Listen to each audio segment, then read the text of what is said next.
பீகுரு சொந்தங்களுக்கு வணக்கம். இன்னைக்கு நேர்காணல நம்மளோட எதிர்ப்பவர் கிழக்கு பதிப்பகத்தின் பதிப்பாளரும் அரசியல் விமர்சகருமான திரு பத்ரி சேஷாத்ரி அவர்கள். வணக்கம். வணக்கம் வணக்கம். ஃபர்ஸ்ட் தாவேகா அரசு இன்னைக்கு கவர்மெண்ட்ல அரசு அதிகாரிகள் யாராவது லஞ்சம் கேட்டா இந்த நம்பருக்கு ஆதாரபூர்வமா நீங்க மெசேஜ் அனுப்புங்கன்னு சொல்லிட்டு ஒரு வாட்ஸ்அப் நம்பர் அறிமுகப்படுத்திருக்காங்க. வந்ததுலேருந்தே பார்த்துருப்போம். தாவேகா அரசு அமைஞ்சதுலேருந்தே லஞ்சம் குறைஞ்சிருச்சு, இவங்க வாங்குறது இல்லை அப்படின்னு சொல்றதா இருக்கட்டும், இந்த தனியார் பள்ளிக்கூடங்கள் அங்க அந்த லஞ்சத்தை வாங்காம நிப்பாட்டினதா இருக்கட்டும், ஒரு லஞ்ச ஒழிப்புக்கு இந்த தாவேகா அரசு ரொம்ப மெனக்கெடுறாங்க அப்படிங்கிற ஒரு பெயர்கள் வந்துகிட்டே இருக்கு. விஜய் அவர்கள் பதவி ஏற்பதா இருக்கட்டும், இப்ப கரூர்ல போய் பேசுறப்ப கூட இருக்கட்டும், யாராவது பேசினா இது உங்க விஜய், தைரியமா சொல்லுங்க, தர மாட்டேன் அப்படின்னு சொல்லிட்டு அதுலயும் அவர் விடாப்பிடியா இருக்காரு. சோ இந்த நடவடிக்கையை எப்படி பாக்குறீங்க? இது பாசிபிளா தமிழகத்துல இல்ல இந்திய அரசியல்ல? இல்ல நமக்கு சர்ப்ரைசிங்கா இருக்கும். இந்தியாவில் இருக்கக்கூடிய பல மாநிலங்கள்ல தமிழ்நாட்டில் இருக்கிற அளவுக்கு லஞ்சம் கிடையாது. இங்க அது ரொம்ப வளர்ச்சி அடைஞ்சு உச்சத்துல இருக்கு. நீங்க கரப்ஷன்ல நமக்கு இன்னைக்கு அதை எஸ்டிமேட் பண்றதுக்கான ஒரு ப்ராசஸ் இல்லை. பட் அனெக்டோட்டலி நம்ம பேசும்பொழுது தமிழ்நாட்டில் இருக்கிற அளவுக்கான லஞ்சமும் ஊழலும் வேறு எங்கேயும் கிடையாது. மற்ற இடத்துலலாம் ஒண்ணுமே இல்லை, அவங்கெல்லாம் பியூர் அப்படின்லாம் நான் சொல்லலை. உதாரணத்துக்கு நம்முடைய ரொம்ப பக்கத்தில் இருக்கிற அண்டை மாநிலமான கேரளால நீங்க நினைக்கிற மாதிரியான சாதாரண லஞ்சம் 500 ரூபா கொடு அப்படின்னா அவங்க இழுத்து போட்டு சாத்திடுவாங்க. மக்கள் அங்க பயங்கர ஆக்டிவிஸ்ட். அங்க ஊழலே கிடையாதான்னா மேல்மட்ட ஊழல் ஒன்று இருக்கும். இப்போ நமக்கு நம்ம ஊழலை ஒரு ஒரு 2-3 லெவல்ல பார்ப்போம். ஒன்று சாதாரண மக்கள், எளிய மக்கள், நம்மளை போன்றவர்கள். இப்போ நாம அரசோட ஒரு 10-15 புள்ளியில நம்ம அவங்கள தொட வேண்டியிருக்கு. டச் பாயிண்ட்ஸ் அப்படின்னு சொல்லுவோம். நம்ம இந்த birth certificate, death certificate, community certificate, இந்த மாதிரியான சில்லறை பெறாத விஷயங்கள். ஓகே, அதை போய் நமக்கு அது தேவை. ஏன்னா ஒரு இடத்துல அது கொடுக்க வேண்டியிருக்கு, கேட்குறாங்க. அது அரசுடைய ஒரு சேவையை பெறும் பொழுது நமக்கு கேட்குறாங்க. ரைட்? அப்போ நம்ம யூஸ்வலி அதுக்குன்னு ஒரு ஆஃபீஸ் இருக்கும். அந்த ஆஃபீஸில் போய் நம்ம க்யூவில் நிற்போம். அங்கே போய் நம்ம கேட்போம். அப்போ சாதாரணமான ஒரு வழக்க முறையில் சார் அதெல்லாம் அதுக்கெல்லாம் டைம் ஆகும் சார், வேகமாக பண்ணணும்னா கொஞ்சம் வைங்க அப்படின்ட்டு. அது ஒரு 500 ரூபா, 1000 ரூபா, 2000 ரூபா லஞ்சம். பெரும்பாலும் இந்த மாதிரி பிடிபடுவாங்க இல்லையா, நம்மளுடைய டிவேக் பெரிய ஆளுங்க எல்லாரையும் விட்டுருவாங்க. அப்போ வட்டாட்சியர் 2500 ரூபாய் லஞ்சம் வாங்கும் பொழுது பிடிபட்டார் அப்படின்னு. ஸோ அந்த மாதிரி எண்ணிக்கையில தான் அவங்க பெரும்பாலும் அவங்க பிடிபடுவாங்க. ஸோ அந்த மாதிரி நான் சொல்றது அதை விட குறைவு. 500 ரூபா, 100 ரூபா, இதுக்கெல்லாம் இதெல்லாம் ஸ்பீடு மணி, இந்த மாதிரிலாம் பலவேறு பெயர்கள்ல நம்ம அதை அழைக்கிறோம். இதுல யாருக்கும் இது அந்த மக்களுடைய அடிப்படை சேவை அவங்க பெற்றே ஆக வேண்டிய சேவை. அதை கொடுக்கறதுல எப்படி பைசா பண்றதுன்னு பார்க்குறது. So low level corruption. Okay, அடுத்தது இதே மக்கள் எல்லாரும் கிடையாது, ஹை வேல்யூ டிரான்சாக்ஷன் போறாங்க அப்படின்னு வச்சுப்போம். அதுவும் கிளீன் மக்கள் தான். இப்போ உதாரணத்துக்கு நீங்க வீடு வாங்குறீங்க, வீடு விற்கிறீங்க. ரைட்? அப்போ இது பத்திரப்பதிவு அலுவலகத்தில் இது பயங்கர வேட்டைக்காடு, நமக்கே தெரியும். ஓகே, ஸோ யூஸ்வலி அங்கே நீங்கள் ஒரு ஆர்கனைஸ்டு ஒரு நிறுவனத்திலேருந்து இப்போ ஒரு பில்டர் நீக்கமர கொடுக்க வேண்டியது எல்லாத்தையும் கொடுத்துருப்பாரு. அவர் சிஎம்டி அப்ரூவல்லேருந்து ஆரம்பிச்சு வரிசையாக அவருடைய வேரியஸ் அப்ரூவல், ரெரா அப்ரூவல்லேருந்து பல்வேறு இடங்கள் அப்ரூவலுக்கு அழுத்த வேண்டியதை அழுத்தி, அது பல்க் ப்ராஜெக்ட் அப்ரூவலுக்கு அது பண்ணி, அதுக்கப்புறமா எல்லா விதமான அப்ரூவல்ஸையும் வாங்கி முடிச்சு அவர் வீடு கட்டும் பொழுது அது லோக்கல் அரசியல்வாதிகள், கவுன்சிலர்ஸ் என்ன இங்கே ஜல்லியை கொட்டுற மண்ணை கொட்டுறதுலேருந்து ஆரம்பிச்சு அவங்களுக்கு கொஞ்சம் அழுத்தி அவர் கட்டி முடிச்சு அவர் இதெல்லாம் ஃபேக்டர் பண்ணிடுவார். நம்ம தலையில கட்டுறதுக்கு அவர் ஃபேக்டர் பண்ணிடுவார். அதையும் மீறி நீங்க அவர் என்ன பண்ணிடுவாரு, சம் சார்ஜஸ்ன்னு, ரெஜிஸ்ட்ரேஷன் சார்ஜஸ், நம்ம ரெஜிஸ்ட்ரேஷன் ஃபீ எல்லாம் தாண்டி அவர் ஒரு சார்ஜ்னு போடுவார். அதுல இபி, இந்த கனெக்ஷன், அந்த கனெக்ஷன் அப்படின்லாம். அது ஆக்சுவலா அவங்க என்ன கொடுக்குறாங்களோ அதை ஒரு ரவுண்ட் ஆஃப் பண்ணி கொஞ்சம் மேலே போட்டுருவாங்க. அப்ப என்ன ஆயிடுது, நீங்க நேரடியா லஞ்சம் தர்றதில்ல, பட் உங்கள் சார்பில் பில்டர் மற்றவங்க வாங்கி மொத்தமாக பண்ணி உங்களுக்கு ரொம்ப க்ளீனாக இருக்கிற மாதிரி இருக்குது. நீங்கள் வந்து அதுக்கு அவர் உங்களுக்கு ஒரு இன்வாய்ஸ் கூட போட்டு கொடுத்துருவார். அப்போ இங்கே என்னன்னா வந்து இந்த பிக் டிரான்சாக்ஷன் நடக்கக்கூடிய பத்திரப்பதிவு அலுவலகம் போன்றவர்களுக்கு எல்லாருக்குமே தெரியும், 1 கோடி ரூபா கொடுத்து வீடு வாங்குறான், 60 லட்ச ரூபா கொடுத்து வீடு வாங்குறான், நமக்கு ஒரு 5,000 ரூபா 10,000 ரூபா தரமாட்டானா அப்படின்னு. ஏடா 1 கோடி ரூபா அவன் கஷ்டப்பட்டு தேத்தி அவன் செலவு பண்ணி அவன் வாங்குறான், அவங்ககிட்ட போய் பிச்சைக்கார மாதிரி ஒரு 10,000 ரூபா 20,000 ரூபா 15,000 ரூபா அடிக்கிறோமே அப்படிங்கிற அந்த எண்ணம் இல்லாம, அவனும் நம்மளை போல ஒருத்தன் தானே அப்படிங்கிற எண்ணம் இல்லாம வாங்குறது. இதெல்லாம் தான் முதல்ல வந்து லோ ஹேங்கிங் ஃப்ரூட். இதை ஒழிக்க முடியுமானா ஒழிக்க முடியும். அது எப்படிங்கிறதுக்கு வருவோம். இதுக்கப்புறம் வந்து கெட்டவர்களோடு வாங்கக்கூடிய லஞ்சம். நான் அதை வந்து நான் டிஃபைன் பண்றேன். இதெல்லாம் எளிய மக்களோட வாங்கக்கூடிய, அவங்க எதுவும் கெட்டது பண்ணல. தன்னுடைய வேலையை, சாதாரண வேலையை செய்யறதுக்கு அரசு வந்து அங்க உட்காந்துருது. நீ எனக்கு கப்பம் கட்டலைன்னா நான் டோல் பூத்து திறந்து விட மாட்டேன். அந்த மாதிரி மிரட்டி வாங்குறது. அங்கிருந்து நீங்க ஒரு கான்ட்ராக்டர். இப்ப நவ் கிரானிக் கேபிட்டலிசத்துக்கு வரோம். நம்ம ஒரு கான்ட்ராக்டர், அவர் முன்னமேயே அவர் போய் பேசிடுறாரு. அந்த சம்பந்தப்பட்ட அமைச்சருடைய சகா, அவருடைய தொடர்பாளர், அவருடைய பிஏ ஏதோ ஒரு செட்டப் பேசி, தலைவா இந்த கான்ட்ராக்ட் நமக்கு கொடுத்துருமா. அப்போ டெண்டருங்கிற ப்ராசஸே அது அந்த மாதிரி பண்ணாம தெரிஞ்சவர்களுக்கு தள்ளாம இருக்கிறதுக்காக உருவாக்கப்பட்டது. ஸோ அதோடைய அப்ரோச்சே வந்து எல்லோரும் பிட் பண்ணுங்க, இதுதான் ப்ராஜெக்ட் அப்படின்னு சொல்லிடுவோம். எல்லோரும் அதுக்கு பிட் பண்ணுங்க. அதுல L1 பிட்டர், அது வந்து 2 இருக்கும். டெக்னிக்கல் குவாலிஃபிகேஷன் இருக்கா இவருக்கு, டெக்னிக்கல் குவாலிஃபிகேஷன் இருந்தால் ஒரு ஷார்ட் லிஸ்ட் ஆகும். அதுல குறைந்த விலை, அதுதான் L1 அப்படிம்போம். யார் வந்து குறைந்த செலவுல அதை பண்ணி தரேங்கிறாங்களோ அவருக்கு கொடுங்கள். நியாயமா பார்த்தா இதுல 1 பைசா கூட மாறக்கூடாது. நீங்க அந்த ஒர்க்கு பிட்டை எல்லாருக்கும் முன்னாடி ஓபன் பண்ணணும். திறந்த உடனே அது வந்து யார் யார் எவ்வளவுன்னு சொல்லுவாங்க, அவர் படிக்கணும். அதுல லோவஸ்ட் பிட்டு கொடுத்தவருக்கு கையில குலுக்கி, இந்தாங்க சார் உங்களுக்கு தான் contract, subject to other terms and conditions, standard terms and conditions கொடுக்கணும், சைன் பண்ணணும். அவருக்கு வந்து டிரான்ஷஸ்ல பணம் தரணும், அவர் வேலையை ஒழுங்கா பண்றாரான்னு பார்க்கணும். இதுதான் ஒரு அரசு ஊழியருடைய வேலையை. அந்த இடத்துல அமைச்சர்லேருந்து ஆரம்பிச்சு அதிகாரிகள்லேருந்து லோ லெவல் ஆள்லேருந்து எல்லாரும் சேர்ந்துட்டு உனக்கு கான்ட்ராக்ட் கொடுத்துட்றேன், இதுக்கு சாதாரணமா 20 கோடியில இது பண்ணலாம், நாம வந்து நமக்கு உனக்கு இருக்கிற செட்டிங்ல அதை 25ன்னு பம்ப் அப் பண்ணுவோம். நான் இதெல்லாம் ரேண்டம் நம்பரா சொல்றேன். 25, 30, 40, 50 இதெல்லாம் வந்து கோல்ட் பிளேட்டிங் அப்படின்னு சொல்றது. சும்மா இன்ஃப்ளேட் பண்ணு. 20ல முடிக்க முடியும்னு உங்களுக்கும் தெரியும், எனக்கும் தெரியும். அதுல உங்களுக்கு டீசென்ட் லாபமும் இருக்குன்னு தெரியும். ஆனால் நம்ம அப்படி விடுவோமா? அப்ப யாருக்கு பலன் அதுல? அப்ப பம்ப் அப் பண்ணி உனக்கு அந்த கான்ட்ராக்ட் வர்ற மாதிரி நான் பார்த்துப்பேன், நீ எனக்கு வந்து முன்னமேயே ஒரு 2-3 கோடி ரூபாய் முன்னாடியே கொடுத்துருணும். அப்ப என்ன உத்தரவாதம் சார் எனக்கு கான்ட்ராக்ட் வர்றதுக்குன்னா, என்ன நம்ப மாட்டியா, நான் தான் அந்த இடத்துல தான் இருக்கேன் அப்படின்னு சொல்லி அதுல நமக்கு கிடைக்கிற தகவல்கள் என்ன சொல்லுதுன்னா, அமைச்சர் அதை பார்ட்டி ஃபண்டுன்னு வாங்கி அதை அவரு கொஞ்சம் தேனெடுத்தவன் புறங்கையை லேசா கொஞ்சம் நக்கிக்கிட்டு அல்லது பாதியை வழிச்சு தின்னுட்டு கொஞ்சத்தை அவங்க வந்து பார்ட்டி ஃபண்டுன்னு கொடுக்க, அதுக்கப்புறம் அதிகாரிகள் வந்து அவருக்கு எல்லாரும் தெரியும், சார் எங்களுக்கு தெரியும் சார், நீங்க எத்தனை ரூபா கான்ட்ராக்டுக்கு நீங்க எத்தனை ரூபா கொடுத்து வாங்கினீங்க, எவ்வளவு லஞ்சம் கொடுத்தீங்க எல்லாம் தெரியும், நம்மளையும் கொஞ்சம் கவனிக்கிறதுன்னு அங்க கொஞ்சம் பிளேடு போட்டு வாங்கிட்டு அதுக்கப்புறம் ப்ராஜெக்ட் நடக்கும், ஏதோ நடக்கும், நான் நடக்காதுன்னுலாம் சொல்லலை. அதுல ஒரு சில பேர் வந்து ரோடே போடாம காசு வாங்கினவங்க இருக்காங்க. அதுதான் இப்போ வந்து ஏவாவேலு ரெய்டில் போயிட்டு இருக்காது. ஸோ உங்களுக்கு நீங்க பண்ண ஒர்க்குக்கு நீங்க பணம் தரணும், வாங்கிக்கணும். அதை அப்ரூவ் பண்றதுக்கு ஒரு ஆள் உட்காந்துருப்பாரு இல்லையா, அவர்கிட்ட போய் ஒரு சின்னதா கொஞ்சம் வெட்டணும்.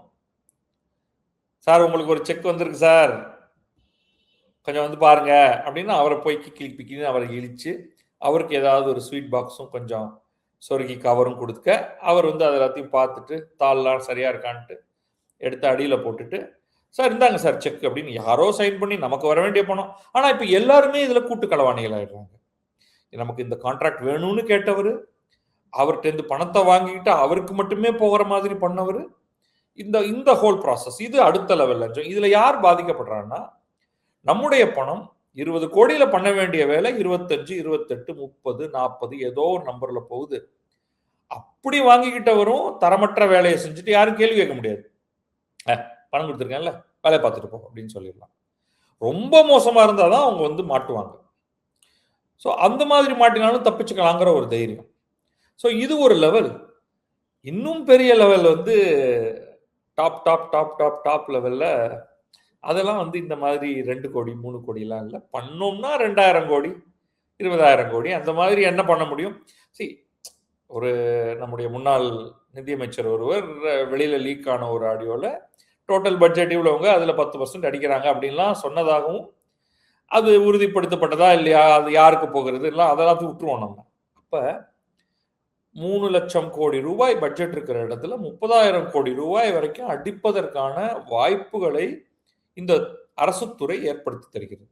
அதை நம்ம எப்படி சால்வ் பண்ண போறோம்? அது யார் யார் எங்க உட்கார்ந்து பேசுவாங்க? இந்திய நாட்டுக்குள்ள உட்கார்ந்து பேசுவாங்களா, ஆஃப் ஷோர்ல உட்கார்ந்து பேசுவாங்களா, துபாயா, லண்டனா, அதுக்கப்புறமா அந்த திட்டத்தை எப்படி செயல்படுத்துவாங்க, யார் யாரெல்லாம் உள்ள வராங்க, அது வந்து நம்முடைய கற்பனைக்கும் எட்டாத வகையில போகுது. இன்னைக்கு லஞ்சத்தை நிறுத்த முடியுமா அப்படின்னா நிச்சயமாக முடியும். It's the will. நமக்கு நிறுத்தணும் அப்படிங்கிற ஒரு விருப்பம் இருக்கு ஆட்சியாளருக்கு. அதுல கீழ்மட்ட லஞ்சத்தை கட்டாயமாக நிறுத்த முடியும். ரொம்ப சாதாரணமா கண்காணிச்சாலே போதும். சாதாரண மக்கள் அவங்கள்ட்ட என்ன ஒண்ணு அந்த அரசு அந்த காரியத்தை அது இதுக்கான ஃபீஸ் எல்லாம் பார்த்தா 10 ரூபா 25 ரூபா ஒரு அப்ளிகேஷன் ஃபார்ம் 100 ரூபாய் விண்ணப்பத்தோடு சேர்த்து கொடுங்கள், இந்த மாதிரி தான் இருக்கும் சேவை. அதுல போய் எனக்கு வந்து 300 ரூபா கொடு 500 ரூபா கொடு இந்த மாதிரி எல்லாம் வந்து பண்றதுக்கு அது ரொம்ப ஒரு அசிங்கமான ஒரு விஷயம். அது எல்லாத்தையும் நல்லா கட்டுப்படுத்தலாம், ரொம்ப நல்லா கட்டுப்படுத்தலாம். அந்த வேலையை தான் இப்ப ஆரம்பிச்சிருக்காங்க. இதுல வந்து நிறைய விஷயங்களை எலக்ட்ரானிக்கா பண்றதன் மூலமாவே கட்டுப்படுத்தலாம். இந்த சேவைகள் எல்லாம் ஆன்லைன்ல விண்ணப்பிங்க, உங்களுக்கு அது வீடு தேடி வந்துடும். என்ன ஃபீ பே பண்ணணுமோ அதை யூபிஐல பே பண்ணிடுங்க, நேரா அரசுக்கு வந்துடும். கவர்மெண்ட் ஸ்டாஃப் யாரும் கையில பணத்தையே தொடக்கூடாது அப்படின்னு பண்ணிடலாம். ரைட்? இந்த அப்ப நம்ம விட்டது ஒண்ணு இருக்கு, இந்த காவல்துறை லஞ்சம். ரோட்ல டிராபிக் போகும்போது வண்டியை நிறுத்தி 2 தான் அங்க. ஒன்று நான் கரெக்டாக போகிறேன், இல்லை நான் தப்பாக போகிறேன். நான் வந்து ரெட் இருக்கும்போது போயிட்டேன், பிடிச்சிட்டு நீ என்ன நடுவில் கை நீட்டுறது, அதுக்கு என்ன ஃபைன் போடு. இந்த இடத்துல சாதாரண எளிய மக்களும் ஒரு தப்பு பண்ணுறாங்க. Sir sir sir sir sir விட்டுருங்க சார், விட்டுருங்க சார், தெரியாமல் வந்துட்டேன் சார். ஃபைனை போட்டால் 250 ரூபா 100 ரூபா கொடுத்துட்டு போயிட்டே இரு. அப்போ நம்ம ஆளுங்க பண்ணுற தப்பு இந்த இடத்துல தான். நிஜமா எனக்கு வந்து ஒரு 2 தடவை நடந்திருக்கு. நம்ம வண்டி ஓட்டும் பொழுது சில சமயம் ரெட்டை வந்து நிறுத்த முடியாத இடத்துல வந்துடுறோம், டக்குன்னு மாறிடுது. ஸோ எனக்கு பிடிக்கும் பொழுது நான் தான் சொல்லுவேன், சாரி நான் பண்ணது தப்பு, ஃபைன் போட்டுருங்க சார் அப்படின்னு. இப்போ அவங்க டென்ஷனில் ஆயிடுறாங்க, சார் ஃபைன்லாம் எதுக்கு சார் அப்படியே கொஞ்சம் இல்லை இல்லை நீங்கள் ஃபைனை போடுங்க, சலானை கொடுங்க. நம்ம இன்சிஸ்ட் பண்ணிட்டா போதும், ஏன்னா நம்ம அந்த பணத்தை கொடுத்துடலாம். அவர் மிஸ்டேக். சில சமயங்களில் வந்து அது ஒன் வே அப்படின்னு தெரியாமல் நான் ஒரு ரோடு வழியா அது ஃப்ரீ லெஃப்ட் நம்ம பண்ணுற தப்பு இது யூஸ்வலி டிராஃபிக் போலீஸ்கிட்ட. சார் இது ஃப்ரீ லெஃப்ட்னு நினச்சி திரும்பிட்டேன், அங்கே கரெக்டாக ஒரு 3 பேர் நின்றுட்டு இருக்காங்க, சாரி ஃபைனை போடுங்க. சில நேரங்கள் அவங்க வந்து ஃபைனை போடுங்க அப்படிங்கும் பொழுது தேர் நாட் ரெடி. சரி போ போ போ ஒழி, நான் இன்சிஸ்ட் பண்ணுறோம், நீ ஃபைன் தான், நீ போட்டால் ஃபைன் தான், நான் உனக்கு பைசா கொடுக்க மாட்டேன். ஸோ இந்த இது எல்லாத்தையுமே கட்டுப்படுத்திடலாம். இதில் பாரு, ஃபைன் கொடுத்து தான் ஆகணும். எதுக்கு ஒருத்தரை விடணும், போக விடணும், ஃபைனை கொடுத்து தான் ஆகணும், சலான் போடத்தான் போடுவேன், நான் 1 பைசா வாங்க மாட்டேன். அப்போ எல்லார்ட்டையும் சொல்லிடணும், நீ 1 பைசா, இன்ஃபேக்ட் நீ போட்ட ஒவ்வொரு ஃபைனுக்கும் சலான் இருக்கணும், உனக்கு பாடி கேம் இருக்கணும். நீ டிராஃபிக் போலீஸ் மேலே பாடி கேம் போடு. இப்போ உன் பேச்சுவார்த்தை எல்லாம் எங்களுக்கு தெரிஞ்சிருது இல்லை, அது ஆஃபாக இருக்கக்கூடாது. அது எப்படி ஆஃப் ஆச்சு? நீ என்ன இந்த இப்படி மறைச்சிக்கிட்டு பேசுறது, தனியாக ஒருத்தர் நாங்கள் அனுப்பிச்சு பேசுறது, இதெல்லாம் நம்ம தெருவில் பார்க்குறோம். இது எல்லாத்தையும் எலிமினேட் பண்ண முடியும். So as possible. பெரிய லஞ்சம் பெரும் 10,000 கோடிகளை நான் விட்டுறேன் இப்போதைக்கு, அதை வந்து வேற வகையில் டீல் பண்ணிப்போம். சிறு லஞ்சம், சின்ன விதிமீறல், அதுக்காக நான் வந்து வளைக்கிறதுக்காக சார் கொஞ்சோண்டு சார், வாங்கிக்க சார், விட்டுருங்க சார்.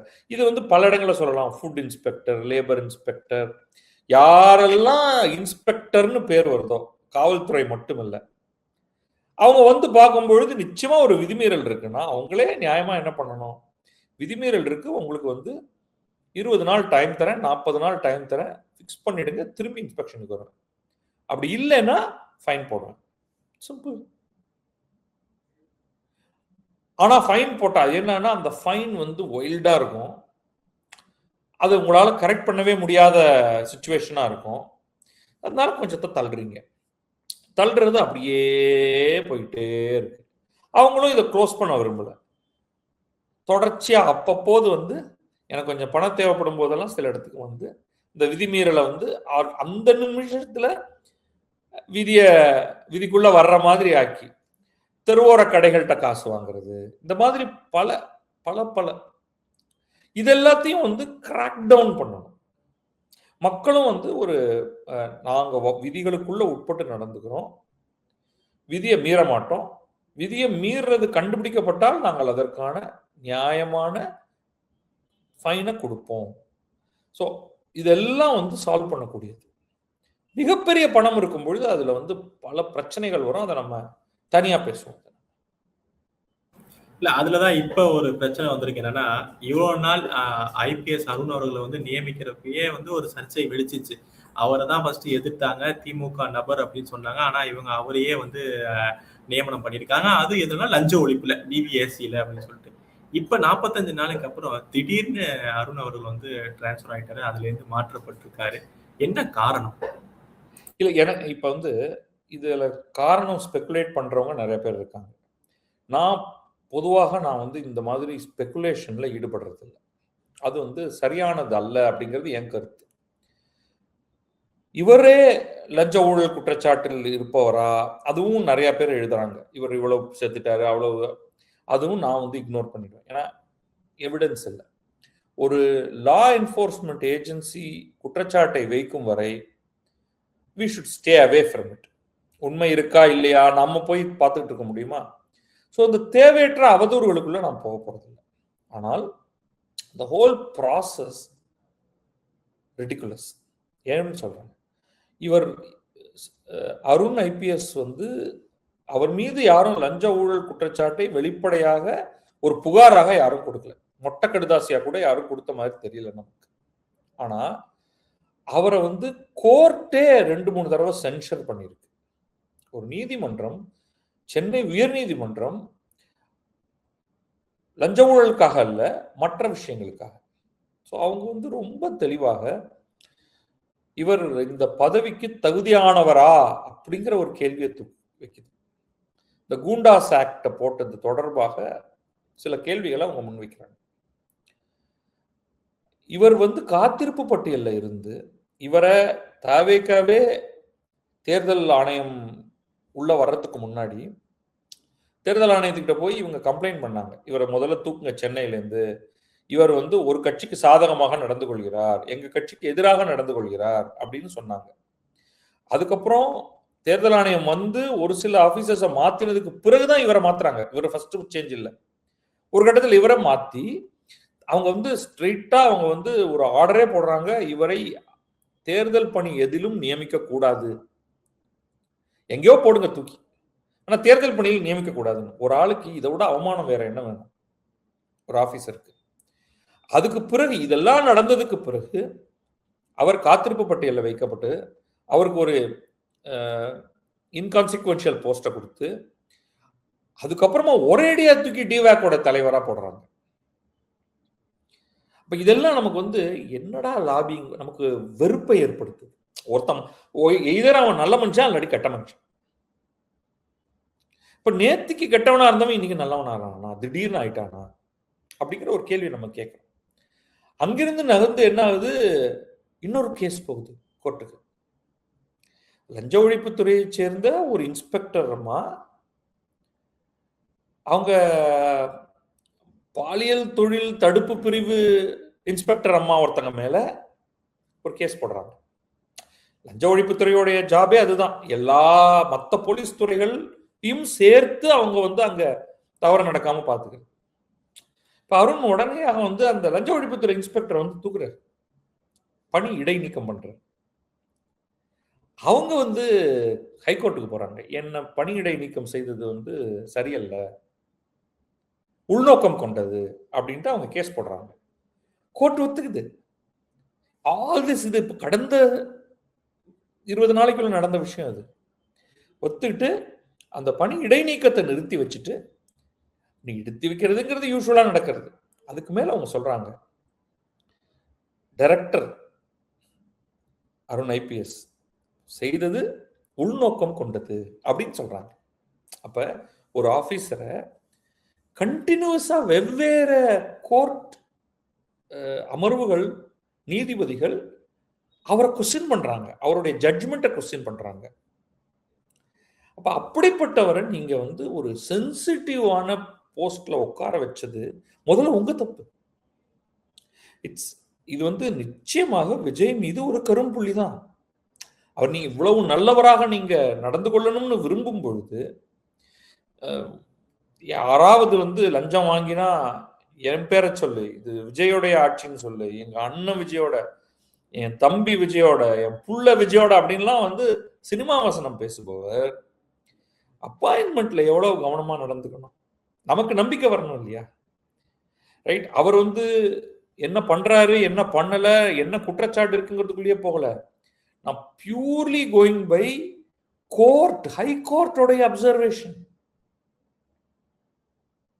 நீங்களே கம்ப்ளைண்ட் கொடுத்துருக்கீங்க எதிர்கட்சியா இருக்கும்போது, கோர்ட் வரிசையா ஸ்ட்ரிக்சர்ஸ் கொடுக்குது அவர் மேல. அப்ப அப்படிப்பட்டவரை வந்து நீங்க அங்க அந்த சிம்மாசனத்துல தூக்கி வச்சுட்டு, அப்புறமா வந்து என்ன காரணத்தினால அதெல்லாம் சொன்னதுனால அடுத்த நாள்லாம் ஒரு பேரை தூக்கவே இல்லை, திடீர்னு தூக்குறீங்க. அப்ப இந்த ஆட்சியில எவ்வளவு இடைத்தரகர்கள் உள்ள புந்து கேள்வி கேட்டுட்டே இருக்காங்க. இவரை போடுன்னு ஒருத்தன் சொல்லியிருக்காரா, இவரை தூக்குன்னு இன்னொருத்தர் சொல்றாரா, லாபிகளா சுழண்டுகிட்டு இருக்காங்க.